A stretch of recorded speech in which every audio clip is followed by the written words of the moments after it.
Hello, everyone, and welcome. My name is Betty Cruz, and I'm the president and CEO of the World Affairs Council of Pittsburgh. Really excited to be here with you today, the second day of our second annual summit. Today's program, The Danger of Dis and Misinformation on and Offline, where we are now in combating extremism, is part of our, again, second annual summit that's taking place this entire week through Friday. This conversation is also part two of a panel that we hosted earlier this year on extremism and the growth of domestic terrorism in the United States, a conversation that took place soon after the January 6th insurrection. We will feature a moderated discussion with technology and extremism experts to explore how communities are harmed by misinformation online and how this can lead to increased polarization and extremism within and between communities. Here at the Council, we just announced our new vision of a globally minded and globally connected world that is equitable and just for all.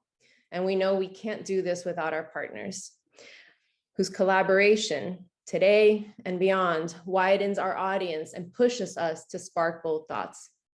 Today's program is presented in partnership with PublicSource. Their executive director, Mila Sanina, was slated to moderate the program, but is dealing with an unexpected case of laryngitis. So Mila sends her regrets, and I'll be stepping in as today's moderator. Joining me today are Alex Amend, Director of Communications at Moonshot, Meghna Muhadevan, partner of New Currents Collective, and Dr. Michael Kinney, Wesley W. Posfer Chair in International Security Studies, Director of the Matthew B. Ridgway Center, and Professor of International Affairs at the University of Pittsburgh Graduate School of Public and International Affairs. Thank you all for being here with us. I'd like to start us off by asking each of you to briefly introduce yourselves and share some opening remarks on today's topic to ground us. Michael, let's start with you. I know you have a prior commitment, and we're so thankful to have you joining us once again. You were part of the conversation earlier this year. You're back here now. Why don't you kick us off by, again, introducing yourself and grounding us in this topic? Excellent. Thank you, Betty. I'm so happy to be with you and all our colleagues, really. As Betty said, my name is Michael Kinney. I'm a professor of international affairs here at Pitt. I've been researching violent extremism for over 20 years now. I've done ethnographic work in a number of countries, Colombia, Brazil, Israel, most recently the United Kingdom, where I completed a study of an outlawed activist network called Al-Muhajirun, which was published as a book called The Islamic State in Britain. The empirical heart of that study was dozens of interviews that I was able to do with activists and former activists from that outlawed activist network. Also was able to engage in some participant observation, so engaging with them as they carried out their high-risk activism. I've also, in recent years, been fortunate to do a number of interviews with anti-fascist activists and collect their views on a number of topics related to what they think about violence and associated issues. So with respect to, kind of the big picture topic, far-right violent extremism and terrorism continues to be a major domestic security challenge for the United States. We recently commemorated the 20th year anniversary of 9/11, as you all know, and one legacy of that tragedy was we focused too much on a certain set of threat actors and ended up taking our eyes off the ball of other types of actors that, at least here in the United States, whether you want to look at the number of terrorist incidents or the level of lethality associated with terrorist attacks, far-right violent extremists have engaged both in more attacks and have killed more people in the United States in recent years than other types of actors, including what is sometimes referred to as jihadist actors. So The threat hasn't gone away. Fortunately, we haven't been inundated with attacks since January 6th. But it continues to be a diverse kind of ecosystem out there. That it's not just about terrorism, obviously. It's about extremism and violent extremism.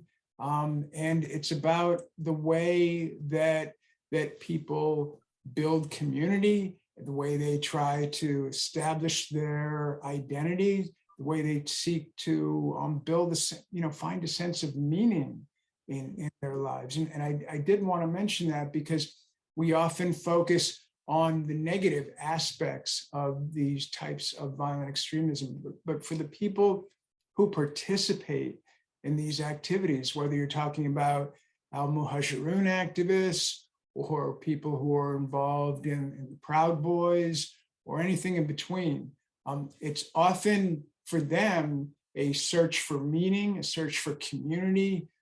And that is, I think it's important to understand that, because that's one of the attractions. It's not just about the ideology. There's a whole other set of factors that are involved when we think about why people radicalize into these movements, and why some of those people may escalate to political violence. I'll stop there. Thank you for that. Meghna. One, I just want to say a lot of gratitude to you all for having me in part of this conversation. Michael, enjoyed your remarks. I'm interested to hear more on what you have to say about this topic. Hi, everyone. My name is Meghna Mahadevan. My pronouns are they, them. I am a queer first-gen immigrant born and raised in Atlanta, Georgia. I come from the villages of Tamil Nadu and Kerala, and kind of come from like a lineage of very resilient but very oppressed women. So I very much see where I sit as kind of being the people to disrupt a lot of what has come before.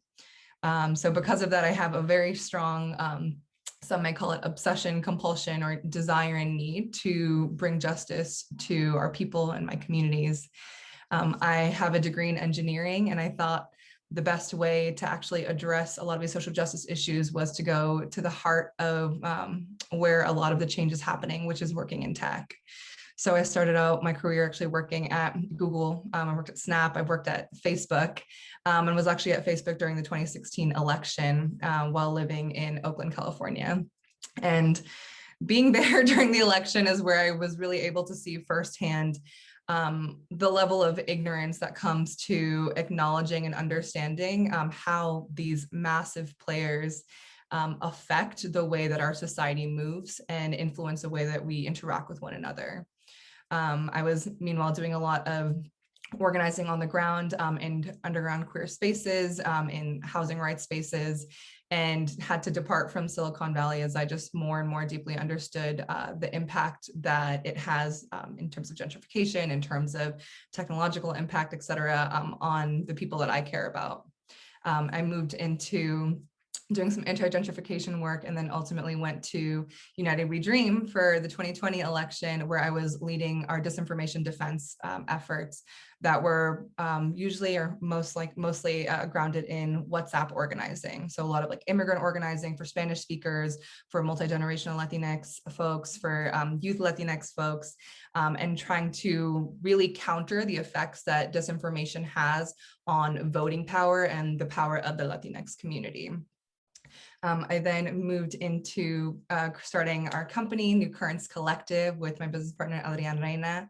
We are a strategy think tank and strategy consulting worker-led cooperative, where we're really building out capacity for movement and for organizing and trying to add and align on strategy. And a lot of the work that we do is really centered in disinformation.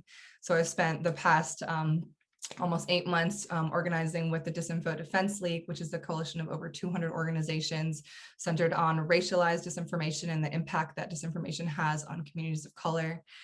We work in convening a lot of different leaders in the disinformation space to talk about how disinformation specifically impacts communities of color, Latinx communities, as well as more broadly rethinking the way that movement and organizers have digital organizing infrastructure, and how we need to be changing and adapting in the face of the way that the far right is changing and adapting. A lot of the work that I lead, it's taken different passes and different turns, but I think what's become increasingly clear is understanding how, although we're talking about disinformation, we all saw what happened on January 6th. We all saw how the election unfolded, and it became a bigger and bigger topic of conversation. It's important that we understand this as a major arc of how tools to colonize different people, people of color, oppressed folks, trans folks, disinformation and narrative change has always been at the heart of that. And it's a major tool in really suppressing people's rights and our power.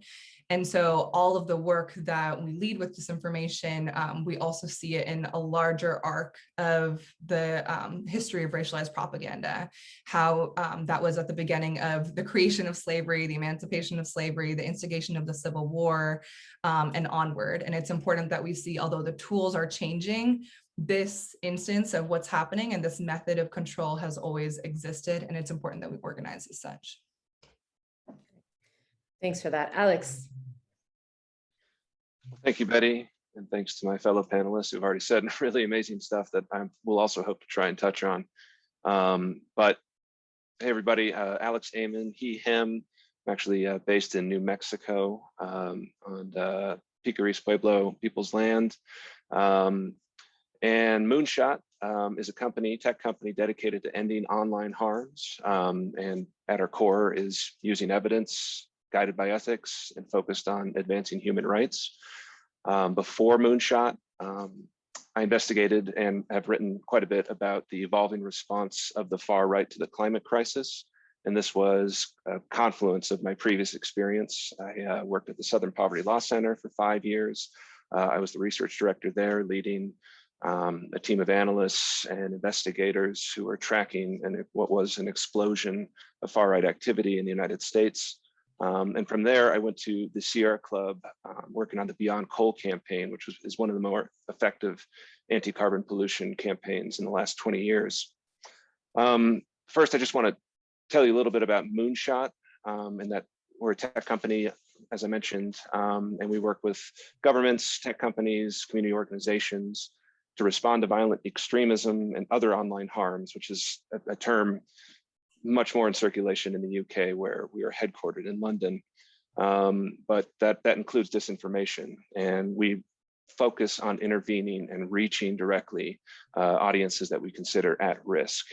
And so we use technology to build an evidence base around the scale of extremism, violence, disinformation, where it's happening, the volume of it.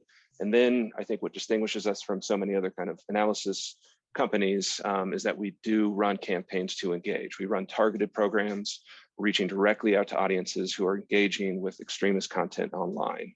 And we do this so we can stop the spread of the content, safeguard journeys for people who are looking for things or curious, and we're providing them alternatives. And then we even go as far as supporting these audiences during moments of crisis with the goal of de-escalating from violence. So we offer and off-ramp people online into real-world services, exit programs, and other interventions. The other hat that I'm wearing today is to talk a little bit about how the far right is responding to the climate crisis. And last year, I published a detailed study of what could be called a fringe eco-fascist or eco-nationalist movement at work today among the global far right.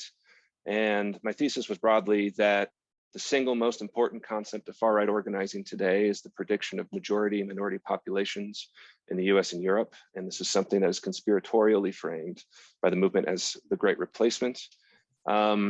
US Census in the US obviously estimates that the country will reach that status by 2045, which just happens to be the very same decade that the atmosphere is projected to reach 1.5 degrees Celsius warming mark that all projections point towards exacerbating food shortages, droughts, poverty, and so forth.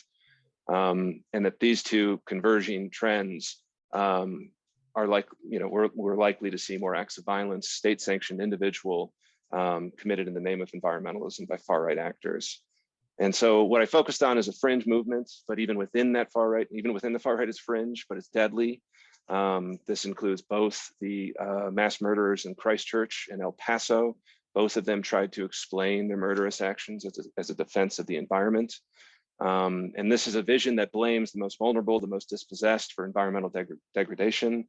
They blame immigrants. They even blame poor countries that have contributed nothing to the climate and biodiversity crisis we face today. And so the article and a lot of my research is focused on that question, that as the climate crisis worsens, the politics surrounding the response to the climate crisis will change. And in fact, it's difficult to see outright denialists of the kind that we saw 20 or even 10 years ago. And unfortunately, what threatens to follow those old school denialists could be even worse. And I believe strongly it requires a strong active response from us all. Okay, thank you to the three of you. That these are powerful, provocative, and honest realities that we're facing. And I can already tell this is going to be an incredible conversation. Michael, let's pull you back in. You, as I mentioned, joined the first part of the conversation earlier this year, where we largely focused on the issue of domestic terrorism and white supremacy in the United States. Can you share with us now on where we are post January 6th, post the insurrection? What should we be watching out for?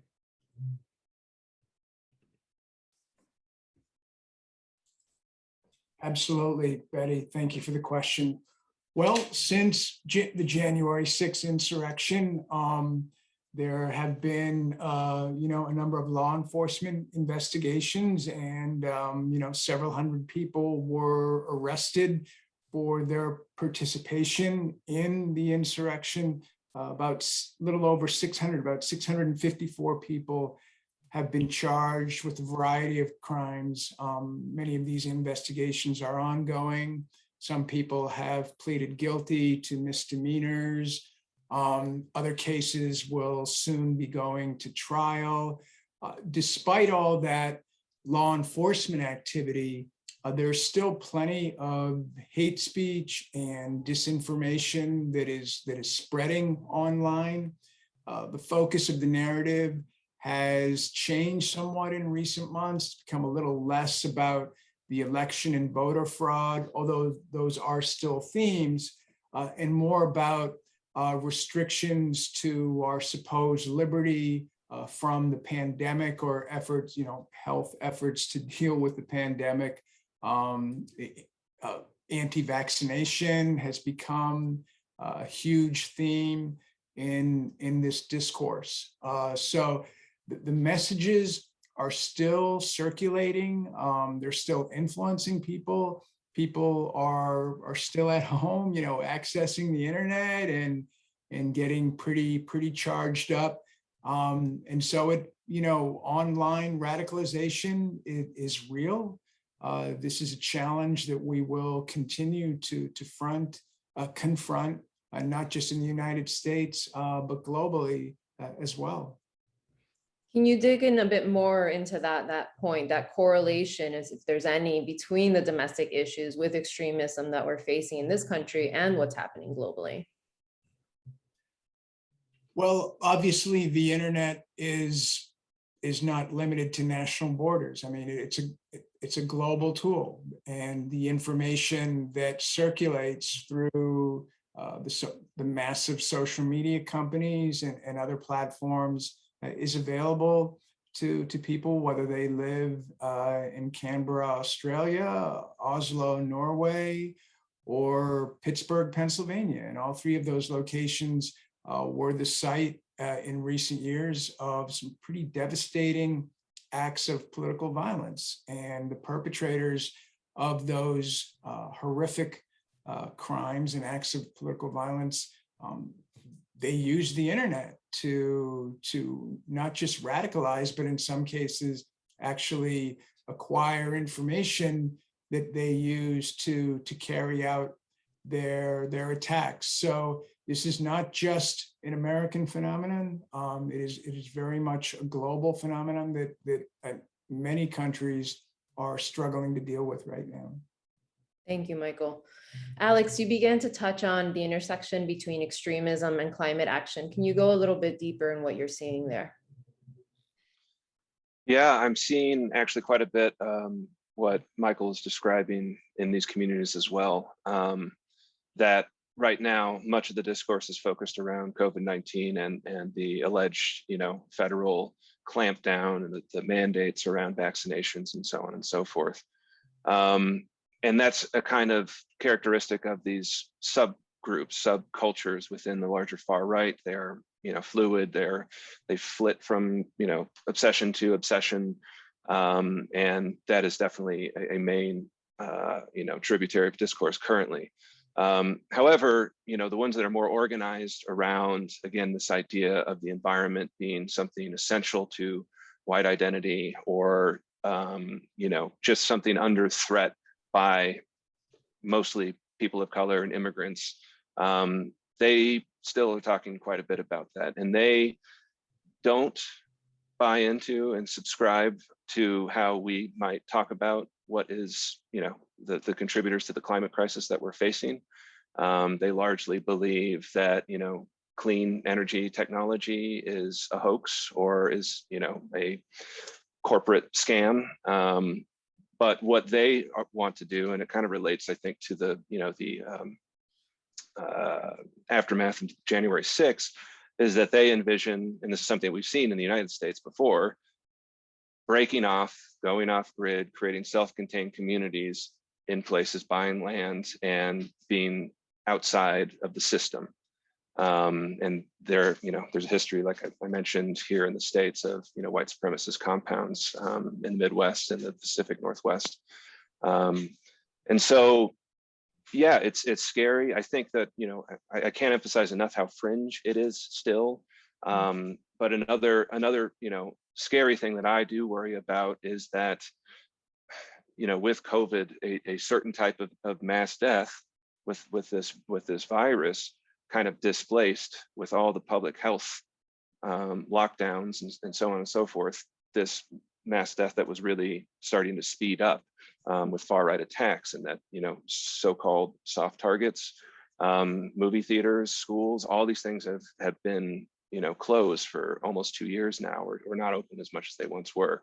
That is my fear going forward, that, January 6th really broke a lot of people's minds, believing in some of the stuff that was coming from the very top of the president, and scrambling, searching for answers, and being ever more desperate now, while the weight of the pandemic is still on everybody's shoulders, I think does not spell peace, frankly, down the road for us. So, given the work that you're doing at Moonshot, can you share if you've witnessed any success stories on disrupting hate or mis or disinformation online?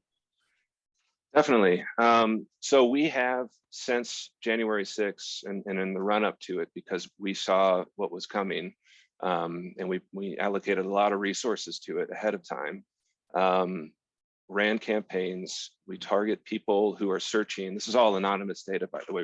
Who are searching for, terms or pieces of content that are indicators of their interest in joining either armed militia groups or white supremacist groups. So, like searching for the PDF of the Turner Diaries, which is a infamous white supremacist novel that inspired the Oklahoma City bombing. People searching for that kind of content would then be intervened with our advertisements, either talking about a whole bunch of different things, either challenging the ideology directly, or talking about anger management, or offering, a connection to someone to talk to about financial concerns. And we're constantly testing and modifying that while we're running these campaigns. And we were able to channel about 100 folks, 100 individuals who are searching for these types of this type of content into one-on-one counseling sessions online. And that to us is that's impact. Otherwise, nobody else is talking to these people, really. They're talking about them. And this is the same audience, obviously, that the extremists and far right actors want to reach. And we're stepping in and we're trying to divert that into a totally different experience. I find that fascinating, that tools like mindfulness, and kind of speaks to Michael's early point of just searching for something, searching for identity, and the role that that plays. Michael, I know you have to leave us in a moment here. I want to pull you back into the conversation and see if there's anything you want to add on this point of success stories. Maybe just one quick point that's related to my research on al-Muhajirun. Again, as I mentioned at the outset, this is an outlawed activist group that has been active in the United Kingdom for a long time. And but what's happened is, over time, the large social media companies have become better at curtailing their hate speech online. So a very quick example: last Friday, activists associated with this network tried to conduct a Twitter storm. They wanted to bring attention to an important issue, but the way they work is they use that publicity to try and recruit people to a group that has been formally outlawed or proscribed by the British government, has a number of figures that have been designated as terrorists. So they tried to do this Twitter storm, but Twitter was on top of it and basically shut down the storm before it even began. That would not have happened in previous years. On previous years, these guys were able to do Twitter storms. They were very active on Facebook, Twitter, a number of other platforms. So it's a limited success in the sense that they can no longer engage in hate speech and high-risk activism using the most public platforms. I don't want to overstate it, though, because what's happened is they've migrated to other platforms that are not being controlled, such as Telegram. So I just wanted to make that point, because I know our other panelists have similar examples from their own work. And with that, thank you for the opportunity, Betty, and I'm so sorry to have to leave what is shaping up to be an absolutely fascinating discussion. Thanks for joining us again, Michael. No problem. Meghna, you have experience working with some of the communities most harmed by mis and disinformation. Can you talk to us about who is most impacted and the direct effects of this impact? So we're thinking specifically of the ways that race intersects with this issue, given the extensive work you've done in that specific area. Yes, I would love to. Actually, also really quickly, when we're talking about success stories, have to name a big success that happened today, which is that YouTube banned vaccine misinformation on their platform, which is pretty exciting, and because years of work have gone into that. And so I just want to celebrate that for a second. And it's a great day to have this panel for that reason. A lot more work to be done. But yeah, I think so. The question was on communities who are impacted in different work and ways that happens. So I think that there's a really important point that's been brought up by both Michael and Alex here about community and how that plays in to the creation of misinformation and disinformation and how that works. I think about the way that disinformation and misinformation impacts communities of color, or just communities that are most often marginalized, in two ways. One is by misinforming white supremacists, alt-right folks about the communities themselves, and which in turn directly harms them. And then a second category, which is actually directly targeting the communities of color with misinformation and disinformation. The first, I think, is important to understand how that's actually deeply rooted in immigration narratives. So if you look kind of broadly, I think we're taking a nice international lens, which I love taking when we're talking about disinformation. The people who are often preyed on, who are clinging to the disinformation narratives, are people who are operating out of fear. And the way that they'll usually do this is by kind of creating an othering group, which is most often immigrants. So if you look at the UK, a lot of that disinformation is centered around othering immigrants and centering on we don't want people to enter these borders. And so this again comes into the US, where we see, particularly right now, where we're having a lot of different discussion with the parliamentarian, et cetera, on immigration rights. A lot of these pieces again are coming in as anti-immigrant narratives, and all of these ways that we're talking about COVID, we're talking about voting, it's all used to create fear of immigrants. So like, oh, the fear is that immigrants will be voting illegally, or people are coming in with COVID. But these are not true narratives. It's just really meant to create and build a community among other people who are fearful, and usually unified by a white identity, a white masculine identity, or centered around the patriarchy. And this in turn has major impacts where now we're in the government discussing rights for DACA recipients. This will flood all the way up to them and whether or not people can have their citizenship, their papers, et cetera. Then there's another piece of how people are directly targeted with disinformation and misinformation, which is more of the area that I operate in. And again, here, this kind of relies on like this idea of community and identity. We'll see, particularly with my work with United We Dream, we saw people targeting immigrants by just focusing on different fear tactics. So we'll see a lot of disinformation about like kind of uplifting anti-Blackness within the Latinx community. And the purpose of doing that is really to create fear and instill like distrust in each other so that we can kind of divide and dissolve different communities who are actually fighting for the same thing. And this is like very much a big tool to disempower folks so that you're not able to make decisions, whether that's voting, whether that's getting vaccinated, et cetera, that actually protect your community, because you're now getting kind of disrupted by different types of information. There's also a really big part of this that is then connected to international networks. So a lot of the disinformation, particularly within the Latinx communities, actually comes out of countries in South America, and that's very intentional. And this like entire network that has been built up is incentivized monetarily as well.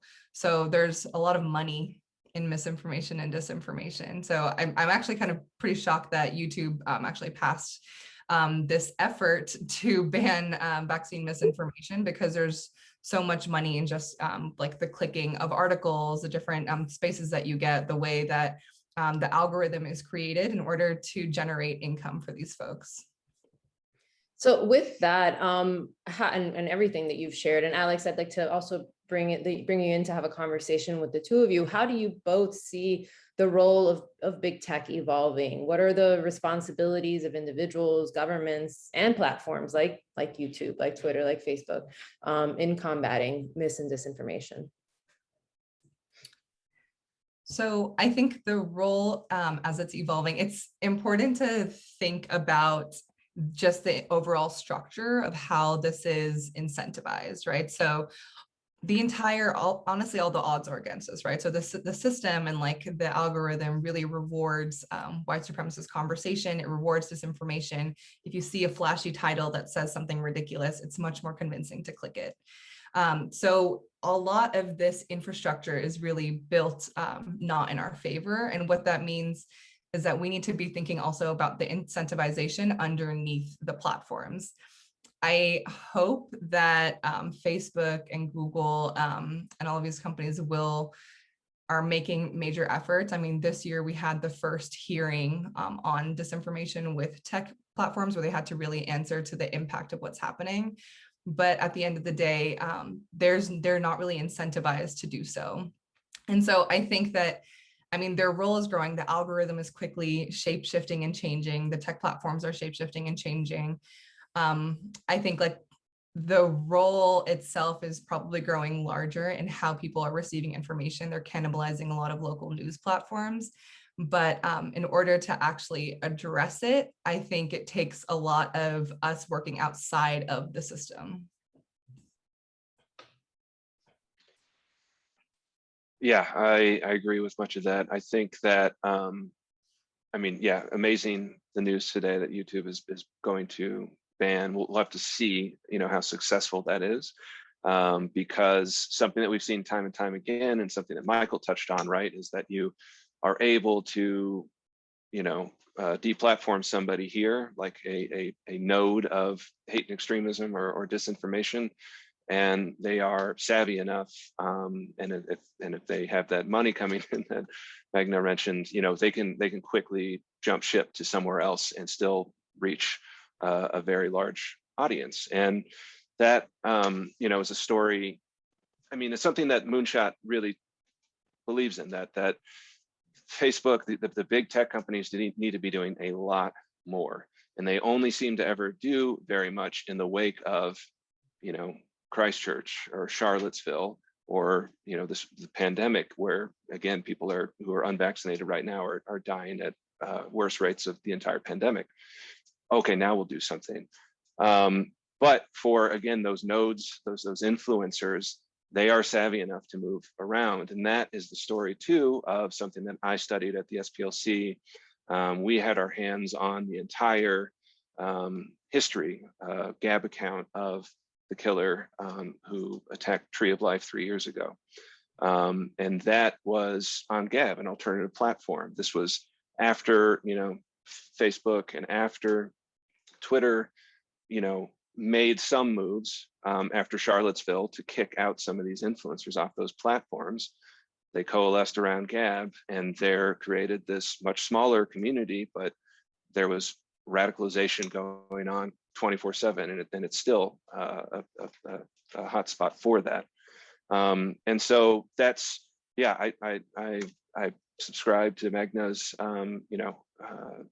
the kind of pressure that can come from outside the tech world, but what Moonshot specializes in is using those same tools. So using the same tools as the propagandists, using the tools that big tech provide to, again, reach those audiences that the propagandists want to reach, and try and divert them in another direction.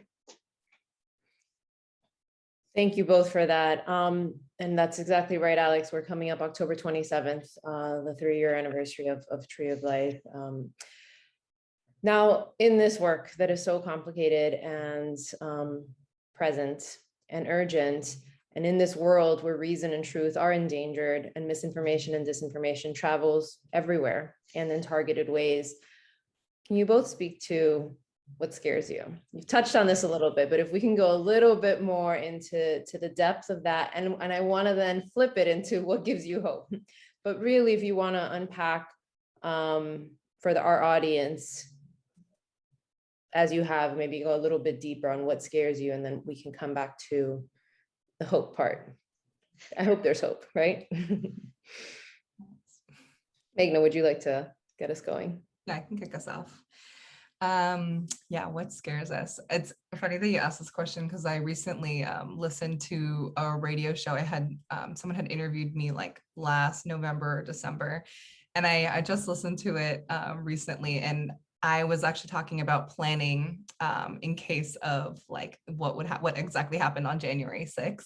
And I was like talking about what kind of documents you're doing, what kind of strategy we were thinking about. And it was very surreal to listen to like a younger, like really sleep deprived election version of myself, just talking about January 6th. And even then, when I saw it happen on the TV, I was, my mouth was on the floor. I was like, this is actually reality. But I think there's a few things that scare me. One thing that scares me is I'm excited people are talking about disinformation. I'm excited that YouTube's doing this ban on vaccine misinformation, et cetera, but a lot of these things are like, a lot of these solutions, they're looked at with a microscope, when in reality, this is something that is kind of seeped into the larger infrastructure of how we operate. And it's like within the fabric of our society and how we address and understand information.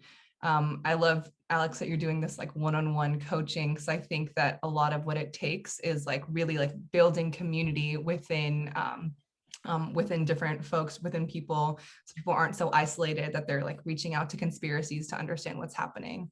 Also, a huge reason, or maybe the main reason misinformation and disinformation thrives, is because we don't have trust in our authorities, we don't have trust in the media, and we don't have trust in one another. And I think like what scares me is that that's really an environment that allows for the rise of authoritarianism. So I think we need to be looking more broadly when we talk about addressing disinformation and misinformation, because the reason people are believing these stories is because they aren't able to feed their families. They don't have access to education. They don't have access to local news outlets or good information, or media literacy or whatever it is. So I think that's like a little scary with all the different elections rise. 2024, we have India, EU, UK, US, everyone has an election. So that's a little scary. But what gives me hope, I think I feel really fortunate in the work that I do to be able to work with a lot of really incredible leaders and incredible organizations. And I think even just, we had a convening last week in DC, and it was amazing to see how many organizations are prioritizing this work, and also the opportunity it provides in rethinking the way we talk about digital interaction. Is it possible to create this like fertile community garden of a digital space that maybe exists outside of Facebook, maybe it's within it, probably it's outside of it. But what opportunity is there when we actually look at this issue to actually disrupt the racialized propaganda and the propaganda state that we've been living in since the beginning of time? Great, thanks. Alex. Yeah, those are wonderful insights. Yeah, what scares me is what I kind of already mentioned before, that we did see this before the pandemic, Christchurch, El Paso, Poway, and that was only, the next calendar year after Tree of Life and so many other attacks. But those were increasing in frequency.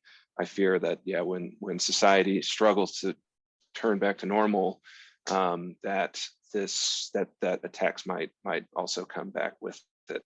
That really scares us. And so, yeah, what gives me hope is similarly that there are so many people in the space taking it seriously. Like they didn't get it after Charlottesville. I think they got it now after January 6th about the threat that so much of this poses.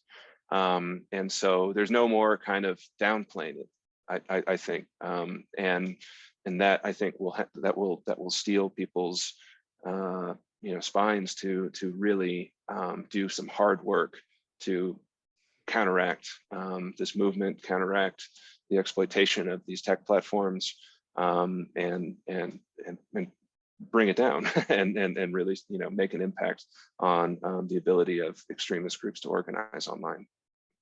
Great. What do you see? Do either of you work with young people? Obviously, in so many of the most pressing issues that we're dealing with, we need to realize, if we don't already, that young people, and I'm talking about high school students, young people, our youth, are at the forefront in terms of leading now and providing us with lessons. How are you seeing this play out? Are you seeing this play out as it relates to mis and disinformation? Yeah, I'm curious what you have to say, Alex, but I think with our work with United We Dream, we kind of built out a cool process where a lot of the people who were actually doing content creation for our WhatsApp groups that were on TikTok, that were doing Instagram and Twitter, we actually brought in young college students to kind of, one, educate them on misinformation and disinformation, and kind of selected folks who were in different areas where it was very prevalent in particular communities. And it was amazing to see the amount of kind of like digital literacy and like understanding of content and how to build and create content and connect with mass groups of people that these like young leaders had. I think at the same time, they shared a lot about how overwhelming it can be. I know I'm online a lot, but as folks are getting younger, as we're doing school online, people are very inundated with information. And so it's important that we're kind of starting that education at a very young age. And it's important that we're thinking about how we're giving people not only the tools to understand, okay, the vaccine's important, but the tools to understand, hey, I saw this news article and these are the things that I'm seeing, and like this is real or this is fake, and how am I parsing out fact and truth? Great. Yeah, and in my experience, I mean, it's more with my Sierra Club hat on, in that, the Beyond Coal campaign is really special in that it brings, legal pressure, it brings digital organizing, it brings on the ground organizing, communications, whole wraparound campaign. And that, we had amazing participation from college students who, quite clearly see this other crisis, the climate crisis, which is all tied up in disinformation, misinformation, and conspiracy theories too, to counteract the movement. But they know that this is coming for them and they're taking it seriously. And I think you see that as well with like the Sunrise Movement, really drawing hard lines, with policymakers. So that's where I see it is in my most recent history doing environmental advocacy. Yeah, thanks for that. We have a comment in the chat. I'm glad that we're discussing the role of young people in social media extremism. I was in online spaces with mostly girls aged 13 to 17 during the wave of harassment from Gamergate in 2014. I can very easily imagine how a young teenager can stumble on the wrong content creator or online community and be funneled to the other side. The other thing that we know is that this targeting is happening younger and younger. In Pittsburgh, the University of Pittsburgh and Carnegie Mellon University have pulled together to create what's called, they're calling a collaboratory against hate. So bringing these two institutions and their resources together in direct response because of Tree of Life, because of the attack. And talking to one of the directors, she shared how My Little Pony is getting used to target kids. Do either of you have a reaction to some of this in terms of the targeting piece? Yeah, I think it's really interesting, the conversation about young children on the internet, because I think that's where a lot of the disinformation parameters are centering. I mean, if you look at the entire idea of QAnon, right, the hashtag is like save the children. And so we're almost like baiting and focusing on children instead of, and like using them to, I'm having a hard time articulating it, but like kind of scapegoat what's actually happening. And so there's this idea of like, we need to save the children from things that are online. We need to save the children from critical race theory and understanding power and race relationships. And in reality, it's often used to bait people from actually understanding what the bigger issue is. Like, what is actually QAnon? What is actually happening with the critical race theory? Why is this being passed? So I think it's important that, like, as we're talking about all of these different things, that we're also bringing in the nuance of how that conversation is often used to counter or like also spread mis and disinformation. I mean, again, another example is like trans folks in like women's bathrooms. Like that's very focused on younger children. And you can see how like that like gendered like bills and all of that is now getting passed across the United States because of the focus on young children. Yeah, I mean, I don't know if folks have been following the Facebook Files investigation series the Wall Street Journal has been publishing in the last couple of weeks, but they essentially helped make Instagram, Facebook decide against this new pursuit of like the market of like 10 to 14-year-old kids or something like that. I think that's good that that's happened, that's being stopped. And then, yeah, something that, we see or have seen quite a bit, like a lot of far-right propagandists, they end up getting unmasked by, investigative journalists or whatever. And whoa, they're 17 years old living with their parents. And it's a real challenge. And yeah, the dynamic in the comment, that is the dynamic that's at work. And so that's what Moonshot is, trying to do in terms of intervening on that pathway to radicalization or pathway to disinformation about X subject. We're trying to get there, because that and so many other things we have to do. We have to pressure tech companies to do more. We have to work on building media literacy. We have to, work on those incentives that drive the tech companies to try and target with My Little Pony, maybe, a 10-year-old signing up on Instagram. And then, yeah, we've got to find ways just to prevent that pathway from being, fully reached to radicalization. Thank you so much for that. I want to ask for your closing thoughts. Is there anything we didn't get to that you want to make sure that our audience hears on this important topic around extremism and misinformation and disinformation? I think I want to grab something that you said, Magna, that this is age-old, propaganda, kind of conspiracy theories, right? Like, I mean, anti-Semitism itself is considered like the oldest conspiracy theory ever, right? So this type of stuff that turns people against other people and incites violence, it's part of, humanity. It predates the internet. And so understanding that, I think, helps us to better combat it. But what we're seeing is it's delivered different, it's faster, it is more widespread. And it's through several really big American-based corporations. So I just thought that was such an important insight, because we treat this stuff as like new all the time, as if we're starting from scratch, and that's just not the case. And that the answer is not just that, like, we need to get Facebook to deplatform disinformation people or extremist individuals. That needs to happen. But again, this is a long fight. This is not something that is going to like end simply because Mark Zuckerberg has like a realization one morning. And so we'll be doing this for quite some time. Yeah, I want to second everything you said, Alex. I think when we talk about this work and we think about solutions, it can sometimes feel overwhelming because, yeah, YouTube banned vaccine misinformation. Okay, what does that mean also? Are they banning people's access to like understanding healthcare? What's involved in that? There's a lot of different pieces of this. It's an extremely complicated problem. And so when we think about solutions, I want to encourage us to think about the interpersonal and how we are like a network of information within ourselves, what it means when we're sharing information, whether it's online or offline, how we're interacting with each other, bringing in people, because very often, as was mentioned a few times in this conversation, people who are going into those fringes are often feeling isolated in other ways. I think on a broader level, I also want to encourage a lot of the solutions that we think about are almost in defense, right? So we're asking Facebook to change their policy on XYZ, to deplatform ABC person.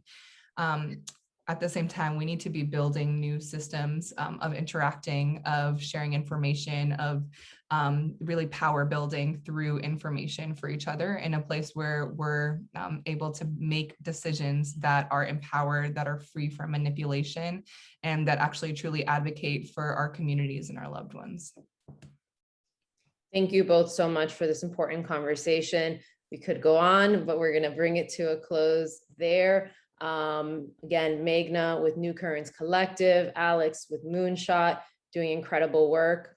We also want to extend our thank yous to PublicSource for co-presenting today's program with us, and for PUMP, who is our community partner for the entire summit. Thank you again to our panelists. Today's program was recorded and will be made available for viewing in the coming days. Tomorrow, we're back at it with day 3 of the summit, kicking off at noon, where we will have our program Forced to Flee, covering the experience of people living in exile in Pittsburgh. We would love for you to join us there. Thank you all. Until next time.